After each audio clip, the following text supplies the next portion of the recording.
So in this speech today, I'd like to talk with you all about racial discrimination. Since you all identify yourselves as Christians, it's something you need to know that we as Christians need to take a stand against.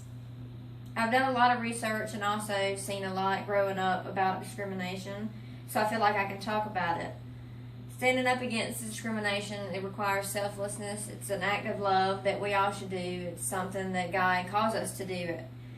I'd like to start by saying that we're all made in God's image. We should stand up for anyone treated wrongly because of their race, because God doesn't make mistakes. It's not fair for them to be treated that way. And as Christians, we are called to love one another in Christ.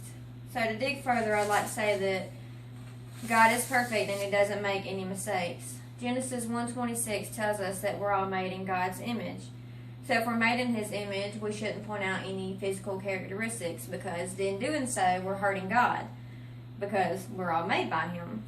It's unfair to point out something that someone has no control over. We're all made equally. We're all made by God. He made us through love. There's no verse in the Bible that tells us that any race is superior to another race. And as Christians, we need to understand that we were created with love and we were created equal. Matt Langdon found Hero Construction Company, which is basically a organization that helps the victims of discrimination.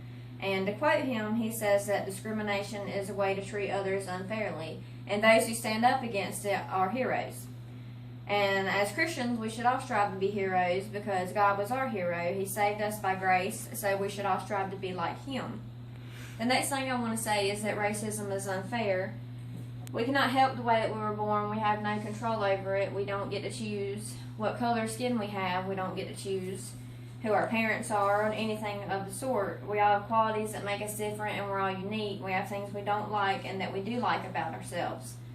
And so making fun of someone because of their physical characteristics is very ungodly and unfair because they can't do anything about it. We should always stand up because God calls us to intervene and to do good works. In Consider, which is a book about Christian views, it talks about tolerance, and it says it's defined as to respect, to allow, or to put up with.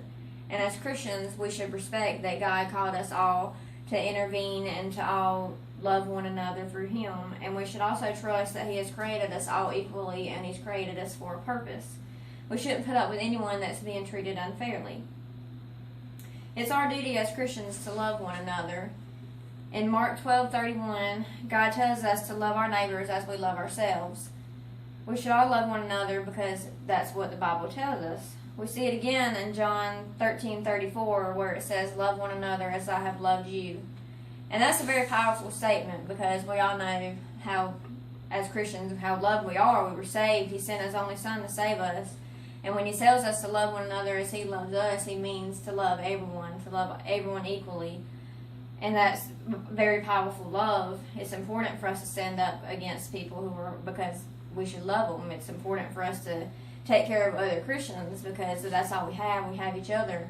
I mean, we have to fight. We have to stick together and love one another.